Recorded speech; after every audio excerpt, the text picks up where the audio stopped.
કોઈ પાત્ર હશે ને એને આ શ્લોકમાં પ્રીતિ થશે, અને જેને પ્રીતિ થશે એ જ પૂછવા આવશે, બાકી તો સાંભળ્યા કરશે ને ચાલ્યા જશે. જેને પ્રીતિ થાય એ જ તપાસ કરવા જાય ને. ગુરુદેવની આજ્ઞા પ્રમાણે શિષ્યો જંગલમાં ફરે છે. એક વખત બધા શિષ્યો જંગલમાં લાકડા વીણવા ગયા છે. લાકડા વીણતા વીણતા ગુરુદેવની આજ્ઞા પ્રમાણે અને ગુરુદેવે શીખવેલા આ ભાગવતજીના શ્લોકોનું ગાન કરે છે. એક શિષ્યએ લાકડા વીણતા વીણતા આ ભગવાન કેવા કૃપાળુ છે, કેવા દયાળુ છે, એ પરમાત્માની કૃપા અને પરમાત્માની દયાનું વર્ણન કરતો, પરમાત્માના ગુણોનું વર્ણન કરતા એક શ્લોકનું ગાન કર્યું છે. અહો બકીયમ સ્તનકાલકૂટમ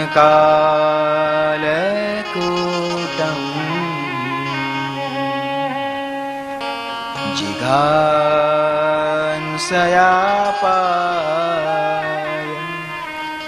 યદપ્યસાધ્વે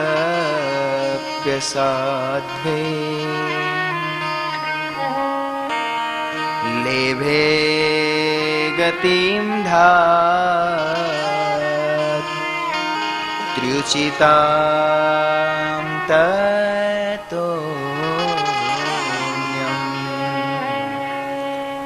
કમ વા દયાલુ શરણં વ્રજેમ કમ વા દયાલુ શરણં વ્રજેમ.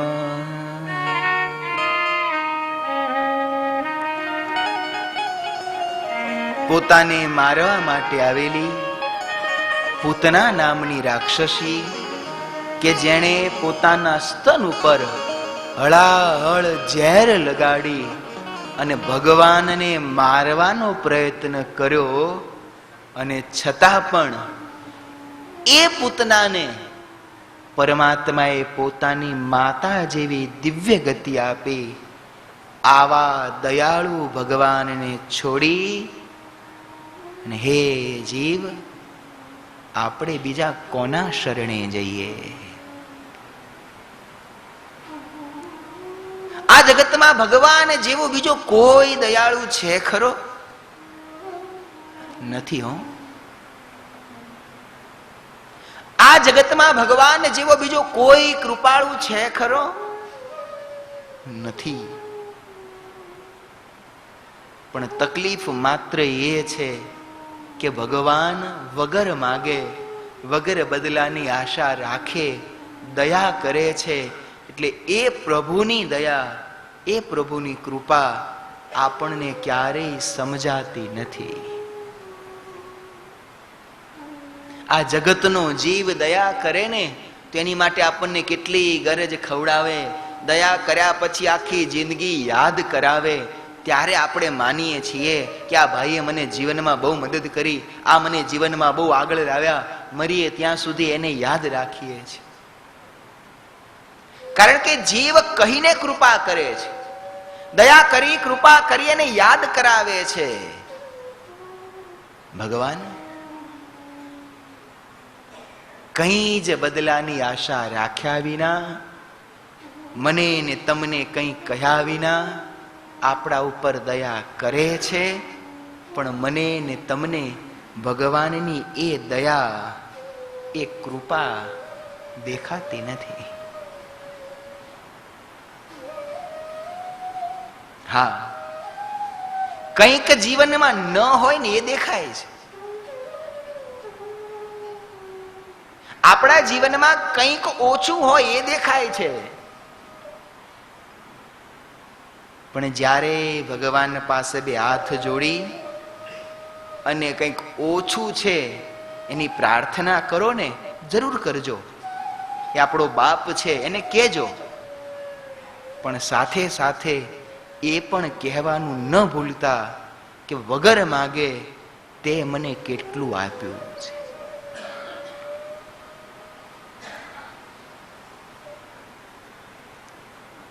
થોડોક જો વિચાર કરીએ તો પ્રભુની કૃપા સમજાય હો. પણ આપણે વિચાર કરતા નથી. અને કદાચ એટલે જ ભગવાન ક્યારેક આપણને થોડુંક દુઃખ આપે છે. ભગવાન પોતાના ભક્તને દુઃખ આપવા ઈચ્છતા નથી, પણ આપણને ક્યારેક પ્રભુ એટલે દુઃખ આપે છે.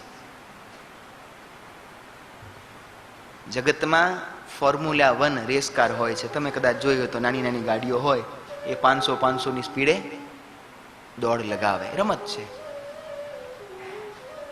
માઇકલ શુમાકર નામનો એનો વર્લ્ડનો ટોપ ડ્રાઈવર છે. એની આત્મકથામાં એણે એક નાની પણ બહુ સુંદર વાત લખી છે. ખાસ કરીને આપણે બધાએ સુખી સંપન્ન લોકોએ આ વાત યાદ રાખવા જેવી છે. દુનિયાનો સૌથી ફાસ્ટેસ્ટ કાર ડ્રાઈવર, એની પાસે કોઈ વસ્તુની ખામી હોય નહીં. દુનિયાની મોંઘામાં મોંઘી ફેરારી કાર એની પાસે હતી. એ પોતે પોતાના જ શહેરમાં એક જગ્યાએથી બીજી જગ્યાએ જતો હતો. મોટો રસ્તો, ખુલ્લો રોડ, બધા જ માણસો પોતપોતાની ગાડી 80, 90, 100 ની સ્પીડે દોડાવે જાય. એ રસ્તા ઉપર એક 10 વર્ષનો છોકરો હાથમાં પથરા લઈ અને જે ગાડી જાય ને એને મારે.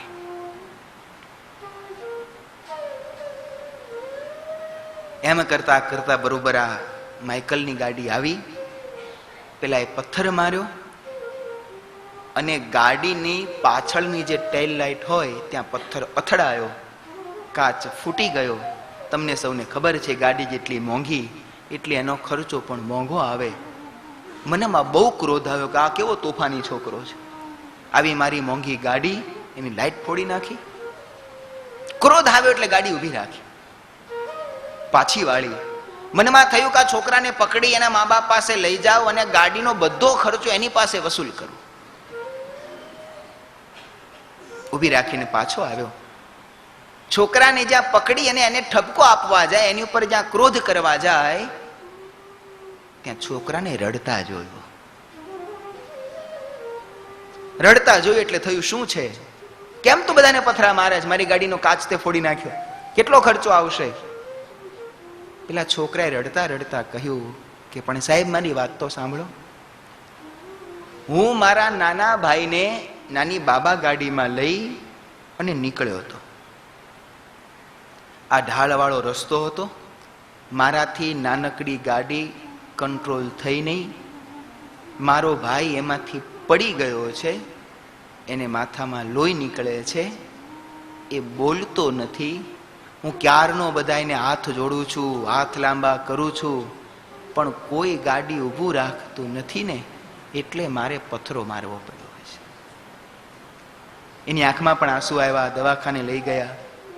પણ પછી એને પોતાની આત્મકથામાં લખ્યું કે પછી એક કાચ મેં આખી જિંદગી રિપેર ન કરાવ્યો. જ્યારે જ્યારે ફૂટેલી લાઇટ હું જોઉં છું ને, ત્યારે મને યાદ આવે છે કે જીવનમાં ક્યારે એટલા બધા ફાસ ન દોડશો કે તમારી આજુબાજુમાં રહેલાનું દુઃખ એ તમને ન દેખાય. જીવનમાં એટલા બધા આગળ ન દોડશો કે ભગવાને આપણને રોકવા પથ્થરો મારવો પડે. આપણા જીવનમાં જે કંઈ નાના મોટા દુઃખ આવે છે ને, પ્રભુ ક્યારેક આપણને ટકોરે છે કે નથી ને, ત્યારે આપણને ખબર પડે છે કે છે એની શું કિંમત છે. એક આંખ, એમાં કંઈક રોગ થાય, આંખે દેખાતું ઝાંખું થઈ જાય.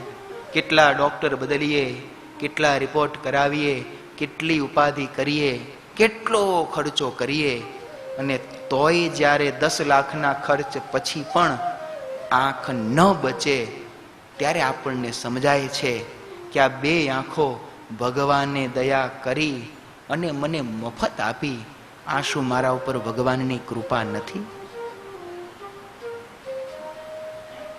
ઉમાશંકર જોશીએ બહુ ખુદદારી ભરી વાત ભગવાનને કહી.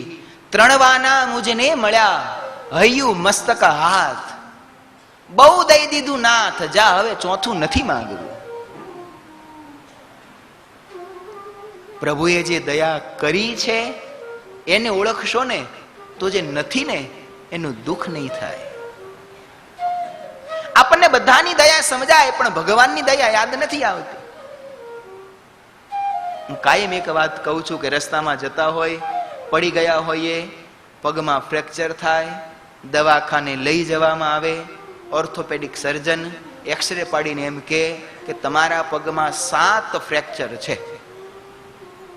ઓપરેશન કરવું પડશે, 3 મહિના સુધી દવાખાનામાં રહેવું પડશે, એનો કુલ ખર્ચ આવશે 1,27,000. બોલો શું કરશો? રડી પડી એક સાહેબ, ગરીબ માણસ છું, 1 લાખ મેં કોઈ દિવસ એક સાથે હજી 40 વર્ષની ઉંમરમાં જોયા નથી, કંઈક દયા કરો, કંઈક કૃપા કરો. ડોક્ટરના હૃદયમાં રામ વસે. તારા પાકીટમાં કેટલા છે? પાકીટ ખોલીને 127 રોકડા નીકળે. ડોક્ટર કે સારું જા, આ 127 તારા લઉં છું, બીજું બધુંય તારું માફ. આપણને ખબર છે કે આવું ઓપરેશન 127 રૂપિયામાં થાય જ નહીં, પણ એ ડોક્ટર કરી આપે. એ 7 હાડકા ગોઠવી આપે, સાજા કરી આપે. વર્ષે આપણે હાલતા ચાલતા દોડતા થઈએ, આખી જિંદગી એ ડોક્ટરના ગુણ ગાઈએ. ડોક્ટર ભગવાન જેવો મને દોડતો કરી દીધો. 1,27,000 થતા એના ખાલી 127 લીધા. આખી જિંદગી સમાજમાં, દેશમાં, સગા સંબંધીમાં એના જ ગુણ ગાયા કરીએ. પણ એ ગુણ ગાતી વખતે આપણે એમ વિચાર ક્યારેય કર્યો છે ખરો કે આખું આ હાડ પિંજર જે ભગવાને વગર માગે આપ્યું, એ ભગવાનની મારા ઉપર કેટલી કૃપા, એ ક્યારે યાદ આવે છે ખરો? વળી ડોક્ટર પાછો હાડકું સાજું નથી કરી શકતો. આમાં કોઈ બાયોલોજી ભણ્યા હોય તો ડોક્ટર જયારે ફ્રેક્ચર રિપેર કરે છે ત્યારે તૂટેલા જે હાડકા બે આમ થયા હોય એને સાચી જગ્યાએ લાવીને મૂકી દે અને પછી એની ઉપર પ્લાસ્ટર કરી દે. પ્લાસ્ટર એટલે કરે કે હાડકું પાછું ખસે નહીં.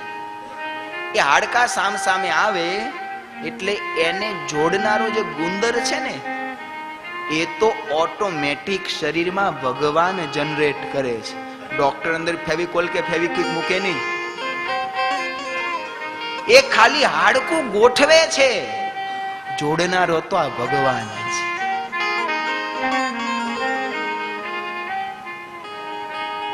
એ પરમાત્માની એક કૃપા આપણે નથી સમજી શકતા. પરમાત્માની એક કૃપાને યાદ કરજો કે ભગવાનની કેટલી દયા છે. ક્યારેક માંદા પડે, કોઈને ઓક્સિજન ઉપર રાખે ત્યારે ખબર પડે કે ઓક્સિજનની એક બોટલ કેટલી મોંઘી પડે છે. એક બોટલ વધતી જાય ને બિલનો મીટર ફરતું જાય. આ 24 કલાક ઓક્સિજન લીધા જ કરીએ છે, સાવ મફતનો. એમાં ભગવાનની કૃપા મનાય છે ખરી?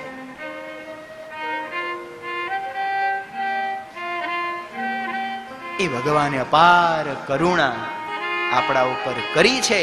એનાથી દયાળુ આ સંસારમાં બીજો કોઈ નથી. પણ આપણી મૂર્ખામી કહો તો મૂર્ખામી, અજ્ઞાન કહો તો અજ્ઞાન, અને દુર્ભાગ્ય કહો તો દુર્ભાગ્ય એ છે કે આપણને એ ભગવાનમાં પ્રીતિ થતી નથી.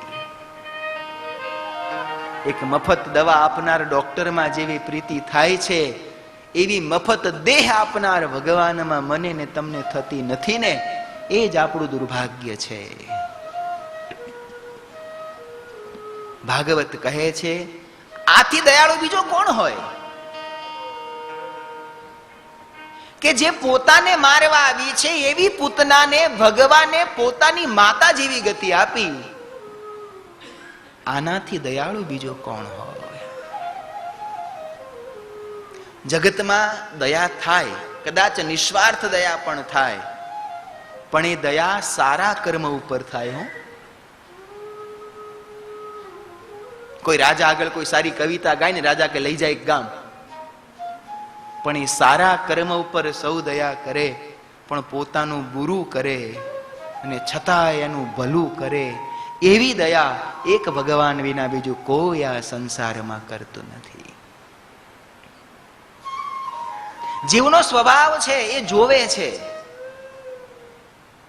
અને સામે જેવું હોય ને એવું એને આપે છે. આપણે બધા બહુ હોશિયાર છીએ. બેસતા વર્ષે ખીચામાં પૈસા રાખીએ છીએ અથવા તો ઘરમાં રાખીએ છીએ. કડકડતી નોટો રાખીએ પણ જુદી જુદી રાખીએ. 10ની, 20ની, 50ની, 100ની રાખો છો ને? જુદી જુદી જ રાખો છો ને? તો બરોબર. પછી જેવા જેવા રામ રામ કરવા જેવા જેવા માણસો નવા વર્ષે મળવા આવે એની હામું જોઈએ. પછી મગજમાં ગણતરી કરીએ. આ મગજ તો દુનિયાના સુપરફાસ્ટ કોમ્પ્યુટર કરતા પણ આપણું મગજ ફાસ્ટ છે. એ ગણી લે કે આ 50નો ગરાગત છે, આને 100 અપાય, આ 10નો જ ગરાગ છે, આને 20 અપાય નહીં. આ ગણી લઈએ. એ જેવો હોય એવું જ ખીચામાંથી નોટ નીકળે. એમાં કોઈ દિવસ ભૂલ કોઈની થઈ?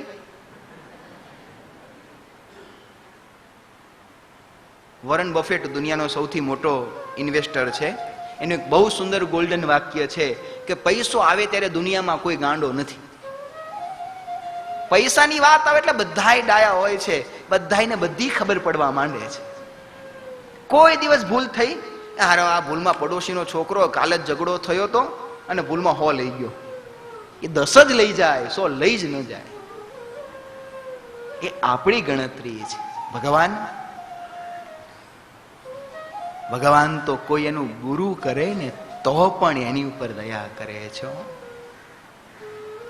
ગુણાતીતાનંદ સ્વામી કહેતા કે ભગવાન જો આપણા દોષ જોવે ને તો હું તમે કોઈ આ સંસારને પાર કરી શકીએ એમ નથી. મેં પાપ કર્યા છે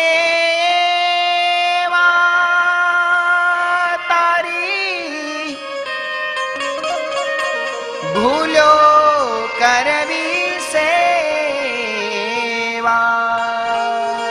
હે મેં પાપ કર્યા છે તારી ભૂલો કરવી સેવા. મેં પાપ કર્યા છે તારી ભૂલો કરવી સેવા. મેં પાપ કર્યા છે તારી ભૂલો કરવી સેવા. અંતરમાં થઈ રાજી ખેલો છું અવળી બાજી. અંતરમાં થઈ રાજી ખેલો છું અવળી બાજી. અવળી સવળી કરનારા તારી કરુણાનો કોઈ પાર નથી. હે કરુણાના કરનારા તારી કરુણાનો કોઈ પાર નથી. સંકટના હરનારા તારી કરુણાનો કોઈ પાર નથી. હે કરુણાના કરનારા તારી કરુણાનો કોઈ પાર નથી. પરમ કૃપાળુ વાલા મેં પીધા વિષના પ્યાલા. હે પરમ કૃપાળુ વાલા મેં પીધા વિષના પ્યાલા. હે પરમ કૃપાળુ વાલા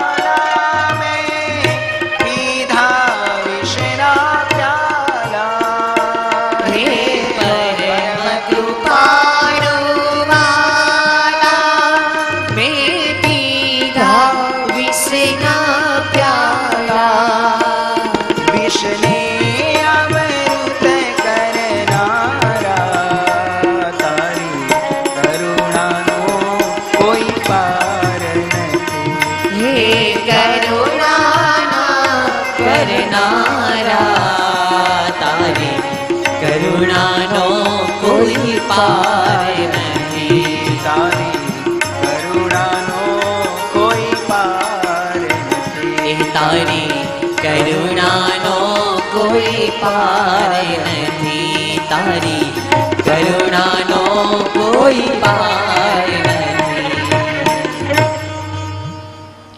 પરમાત્માની અપાર કરુણા આપણા સૌ ઉપર છે, પણ બસ એને ઓળખતા શીખીએ, એની અનુભૂતિ કરતા શીખીએ અને જે છે એને માણતા શીખીએ.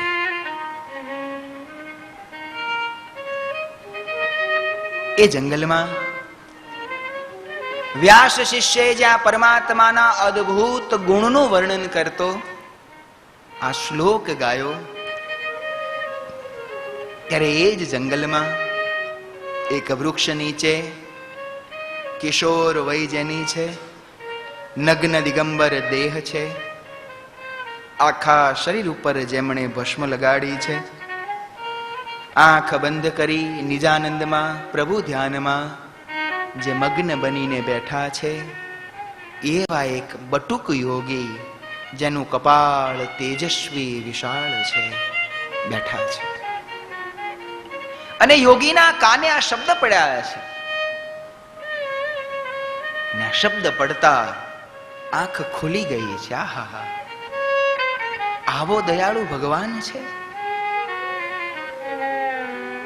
એમ જ્યાં મન વિચારમાં ચડ્યું ને ત્યાં તો બીજી બાજુથી બીજા શિષ્યએ પરમાત્માની મૂર્તિનું વર્ણન કરતો એક અદ્ભુત શ્લોક એનું ગાન કર્યું છે. બરહાપીરમ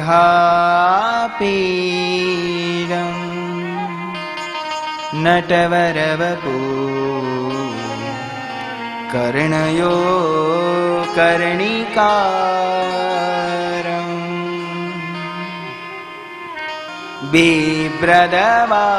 બિભ્રદવાસ કનકકપીશમ વૈજયંતે ક્ષમાલા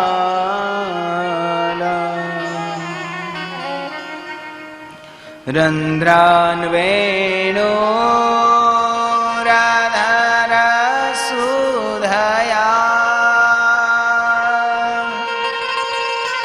પૂરયન ગોપવૃંદે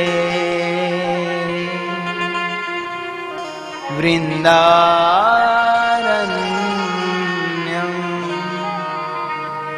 સ્વપદરમણમ પ્રાવિશત ગીતકીર્તિ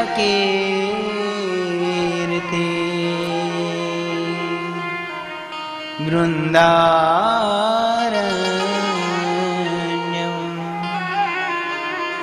સ્વપદરમણમ પ્રાવિશત ગીતકીર્તિ.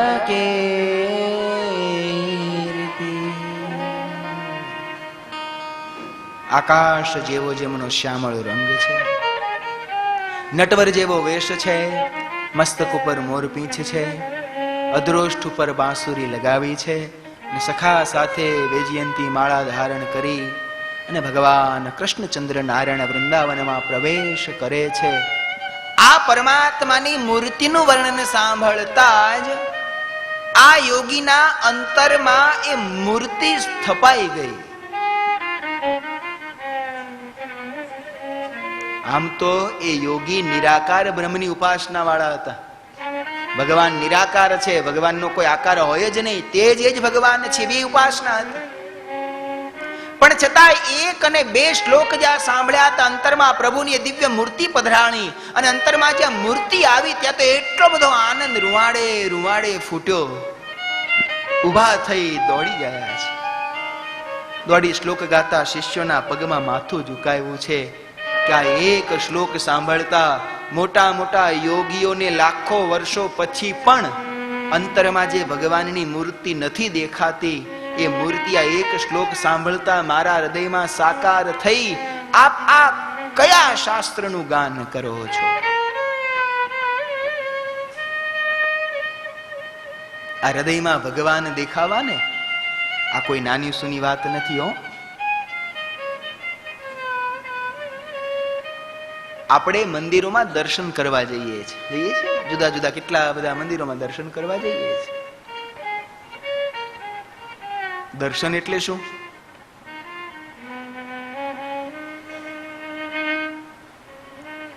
જોવું અને દર્શન આ બેમાં ફેર છે. દર્શન એટલે જે ભગવાનને આપણે આ આંખથી બહાર જોઈએ છીએ એ જ ભગવાન આંખના માધ્યમ દ્વારા હૃદયમાં ઉતરે અને આંખ બંધ કરીએ ત્યારે એ મૂર્તિ આપણા હૃદયમાં દેખાય. આનું નામ દર્શન છે. અને એટલે જ જોજો, આપણે ત્યાં રિવાજ હતો, હજી છે, હજી તમે બધા રિવાજ પાળો છો કે મંદિરમાંથી દર્શન કરીને આવીએ ને પછી સીધા પગથિયા ન ઉતરી જવાય, ઓટલે 2 મિનિટ બેસવું પડે. એટલે આપણે શું કામ બેસીએ? ગામ ગપાટા મારવા. એ બેસવાનો વિધિ ગામ ગપાટા મારવા નહીં, પણ જે મૂર્તિ મંદિરમાં દેખાતી હતી એ મૂર્તિ બહાર આવીને વિચારવી કે હવે મારા હૃદયમાં દેખાય. પણ ઘણાય તો વિધિ હોય ને એટલે પેલો આમ કેમ તાવડી ગરમ હોય તો આમ હાથ અડીને કેવો પાછો લઈ લઈએ, એમ અડીને તરત પાછા ઉભા થઈને જતા રહે. વિધિ હોય એટલે ઓટલે બેસવું પડે, પણ બેઠા એ કોને કહેવાય? કે બેહે તો બેઠા કહેવાય, અડ્યા નથી ઉભા થઈને. એ મૂર્તિ અંતરમાં દેખાય. ભગવાન સ્વામિનારાયણે આ સ્થિતિને સૌથી શ્રેષ્ઠ સ્થિતિ કહી છે કે અખંડ ભગવાનની મૂર્તિ અંતરમાં દેખાય. એનાથી અઘરું બીજું કોઈ સાધન નથી અને એનાથી મોટી બીજી કોઈ પ્રાપ્તિ નથી. પણ એ ભગવાનની મૂર્તિ આ ભાગવતનો મહિમા સમજવો જરૂરી છે કે જેને એક શ્લોકથી આ પ્રાપ્તિ સુખદેવજીને થઈ ગઈ. આપણને બધું દેખાય હો. અત્યારે કોઈ આપણને પૂછે ને કે તમારા ઘરમાં બારી કેટલી, તો જવાબ આપી શકો કે ના આપી શકો? ક્યાં અમદાવાદ, ક્યાં હરિદ્વાર, આંખ બંધ કરો એટલે આખું ઘર દેખાય હો. કે આ દરવાજો, ત્યાંથી અંદર જઈએ એટલે અહીં 3 બારી, ત્યાંથી આમ જઈએ એટલે અહીંયા 1 બારી, ત્યાંથી અહીંયા રસોડું, ત્યાં અહીં બારી, ત્યાંથી ઉપર જઈએ એટલે 1 બારી. એ વખાતી નહીં, તે દોરીથી બાંધીને આવ્યા છીએ. અહીં બેઠા બેઠા આખું ઘર દેખાય. ઘણા હોય ને, પત્ની પિયર ગયા હોય, ઘરમાં કઈ વસ્તુ ન મળતી, ફોન કરા નથી મળતું, તો ત્યાં બેઠા બેઠા ગાઈડ બતાવે હો કે 3જું ખાનું ખોલો, એમાં ખૂણાની ડબ્બી મરી છે. દેખાય ને? એ અહીં બેઠા બેઠા ત્યાં દેખાય છે. પણ ભગવાન સામે ઉભા રહીને ભગવાન દેખાતા નથી.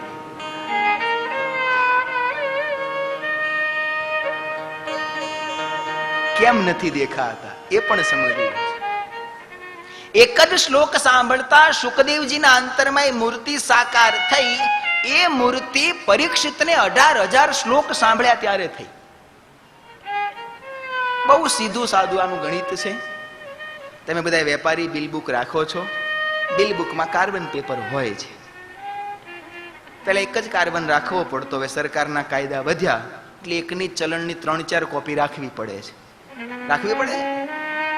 પેલો એક કાર્બન હોય, એની નીચે બીજો, એની નીચે ત્રીજો. ઉપર આપણે લખીએ એટલે બીજી કોપીમાં જેટલું ઘાટું છપાય એટલું ત્રીજી કોપીમાં છપાય ખરું? નહીં. એથી ચોથી કોપીમાં નહીં. અને કદાચ બિલ બુકમાં બધે કાર્બન મૂકો ને તો 8મી કોપીમાં તો કાર્બન હોય તોય કઈ છપાય નહીં. કેમ નથી છપાતું? વચમાં પાના બહુ છે. આપણા અંતરમાં પણ એ પ્રભુની મૂર્તિ છપાય, પણ કામ, ક્રોધ, લોભ, મોહ, માયા, ઈર્ષા, તૃષ્ણા, મત્સર આના પાના આડા બહુ છે ને, એટલે ભાગવત ગમે એટલી બી મારે ને તો નીચેની છાપ આવતી નથી. આ યોગીનું હૃદય તો શુદ્ધ છે ને, શુદ્ધ હૃદય છે માટે મૂર્તિનું વર્ણન સાંભળતા અંતરમાં મૂર્તિ આવી છે. જે પ્રાપ્તિ યોગીઓને લાખો વર્ષોની સાધના પછી નથી થતી, એ પ્રાપ્તિ આ બટુક યોગીને ભાગવતના એક શ્લોકથી થઈ છે. ઓહો, આવું કયું શાસ્ત્ર છે યોગીરાજ? આ ભાગવત શાસ્ત્ર છે. પણ આપ કોણ છો? મારું નામ શુકદેવ છે. ઓહો, તો તમારા પિતા વ્યાસજીએ જ આ ભાગવત સંહિતા લખી છે, અને આ તો મેં 2 ગાયા. આવા તો 18,000 શ્લોકોનો સાગર આ ભાગવત શાસ્ત્ર છે. શુકદેવજીના મનમાં થયું, જેના 2 માં આટલો આનંદ છે, એ 18,000 માં તો કેટલો આનંદ હશે. ચાલો, મારે એ ભાગવત શાસ્ત્ર ભણવું છે. અને એ શુકદેવજી આજ વર્ષો બાદ પોતાના પિતા પાસે પાછા આવ્યા છે. શુકદેવજીની કથા પણ બહુ સુંદર છે.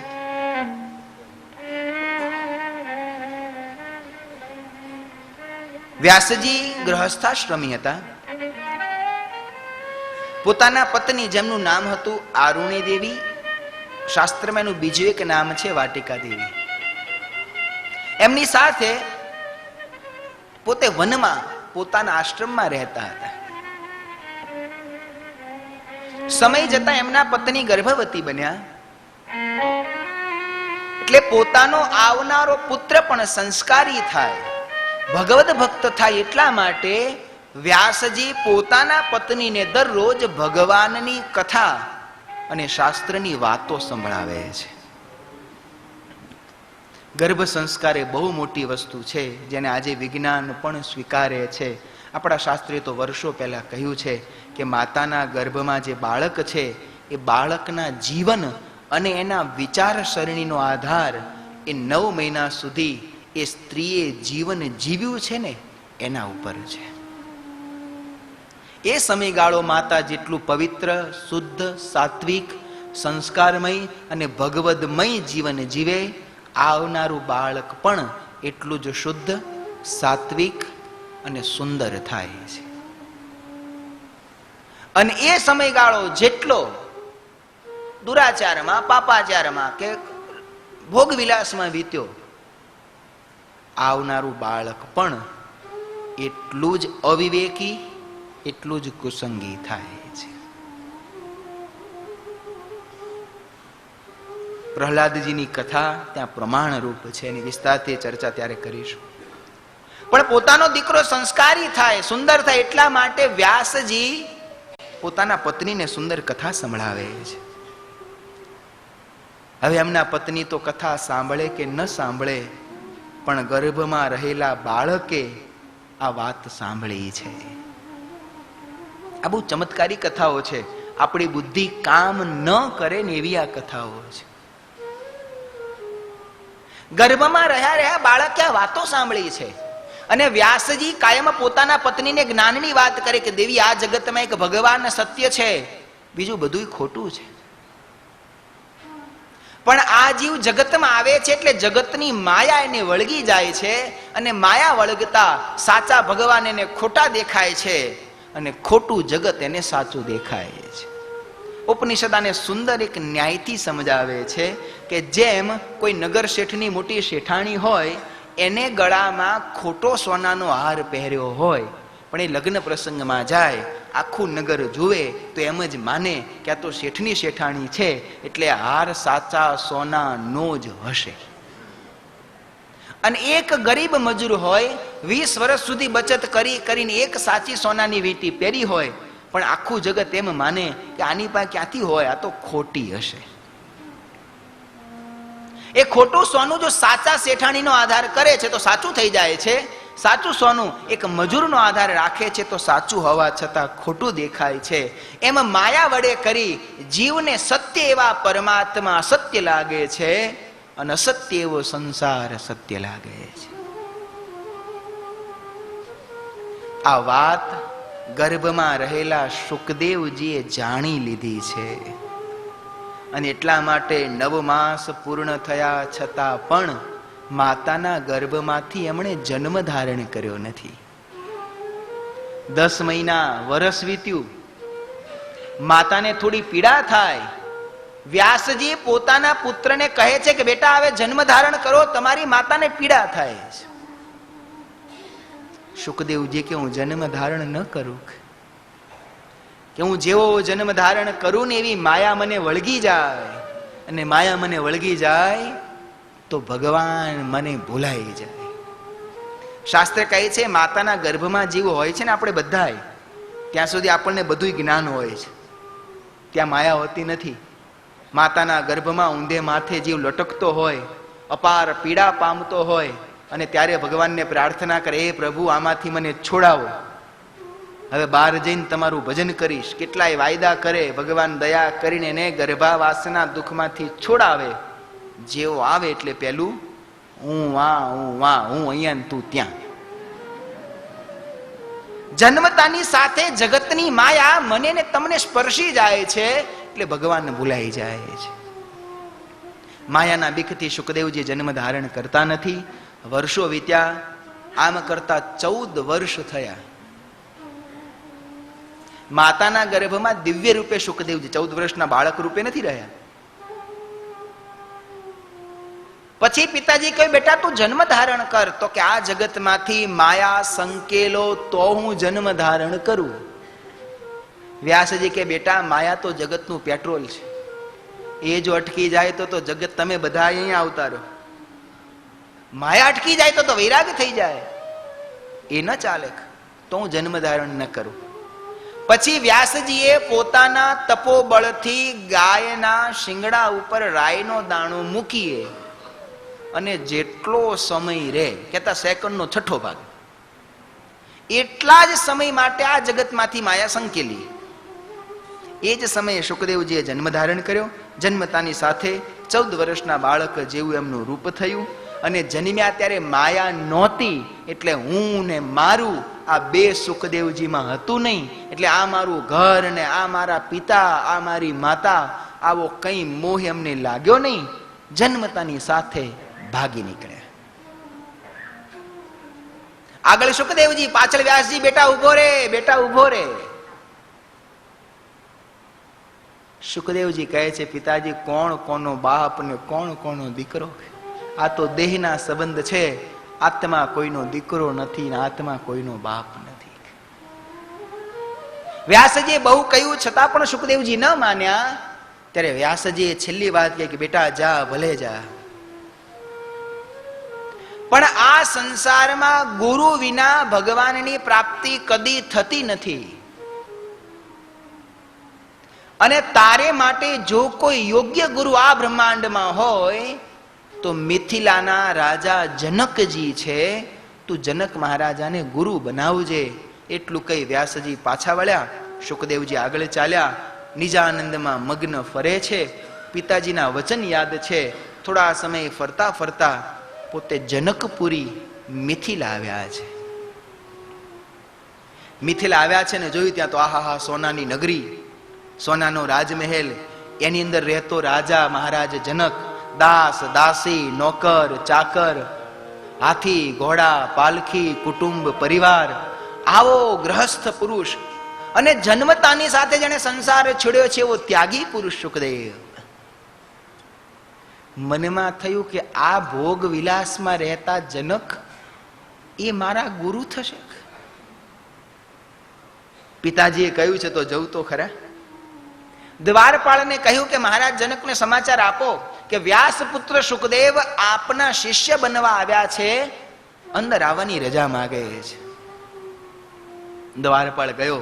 જનક મહારાજને કહ્યું મહારાજ દ્વારે કોઈ નાનો બટુક આવ્યો છે, પોતાને વ્યાસપુત્ર શુકદેવ કહે છે અને આપનું શિષ્યત્વ યાચે છે. અને મહારાજ જનકના હૃદયમાં પણ આનંદ થયો છે. ઉત્તમ ગુરુ ને ઉત્તમ શિષ્ય મળે ને એનો એને આનંદ હોય છે. જરૂર જરૂર એને બોલાવો, અંદર લઈ આવો, પણ હા એ મારો શિષ્ય બનવા આવ્યો છે ને એને કહેજો મારો શિષ્ય જો બનવું હોય તો મારી 2 શરત છે. શું શરત છે? એક, કંઈ જ લીધા વિના આવે. અને બીજું, નકામીમાં નકામી એક વસ્તુ સાથે લઈને આવે. દ્વારપાળ આવ્યો, કહ્યું આપને રજા આપી છે, પણ બે વાત કહી છે, કંઈ લીધા વિના અંદર જજો અને નકામામાં નકામી એક વસ્તુ લઈને જજો. સુખદેવજીના મનમાં થયું, કંઈ લીધા વિના છે શું?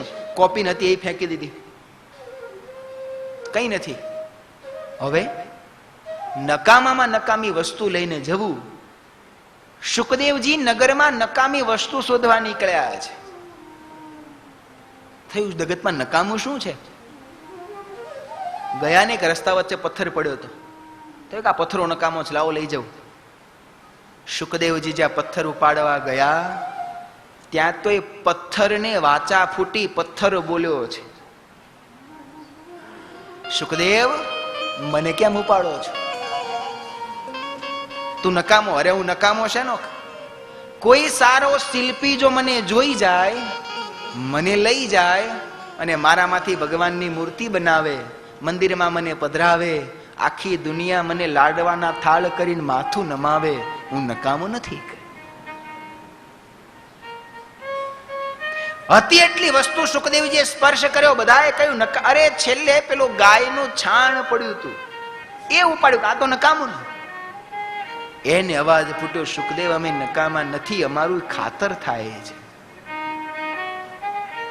સુખદેવજી વિચાર કર્યા, જગતમાં નકામું શું? બધેથી થાકીને પછી પોતા સામું જોયું. બુરા જો દેખન મેં ચલા, મોહે બુરો ન મિલ્યો કોઈ,